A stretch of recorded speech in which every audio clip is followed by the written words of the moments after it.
আপনার ফেভারিট সেলিব্রিটির সব latest update পেতে সাবস্ক্রাইব করুন আমাদের চ্যানেলে আর বেল আইকনে ক্লিক করতে ভুলবেন না। গত মঙ্গলবার রংবাজ সিনেমার শুটিং বন্ধের জন্য পরিচালক সমিতি থেকে একটি নোটিশ যায়।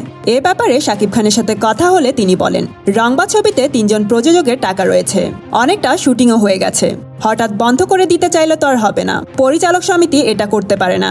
আমার কাছে এখনো কোনো লিগ্যাল নোটিশের চিঠি আসেনি, আসার পর আমার জবাব আমি দিয়ে দিব। দরকার হলে ছবির প্রযোজকরাও এ বিষয়ে প্রয়োজনীয় ব্যবস্থা নেবেন। রংবাজ ছবির পরিচালক শামীম আহমেদ রনির সাথে কথা হলে তিনি বলেন, আমি 200 জনের শুটিং ইউনিট নিয়ে আউটডোরে কাজ করছি।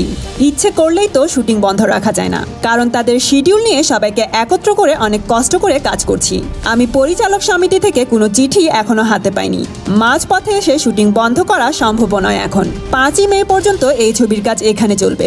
প্রসঙ্গত, বাংলাদেশ চলচ্চিত্র পরিচালক সমিতির সংবিধানের 5-এর ক ধারা অনুযায়ী সমিতি কর্তৃক কাজ বন্ধের চিঠি পাওয়ার পর যদি কোনো পরিচালক তা বন্ধ না করেন, তাহলে তার সদস্যপদ বাতিল বলে গণ্য হবে। বন্ধুরা, এই ব্যাপারটি নিয়ে আপনাদের কি মতামত কমেন্ট করে জানিয়ে দিন। আর হ্যাঁ, লাইক এবং শেয়ার দিয়ে আমাদের সাথে থাকুন।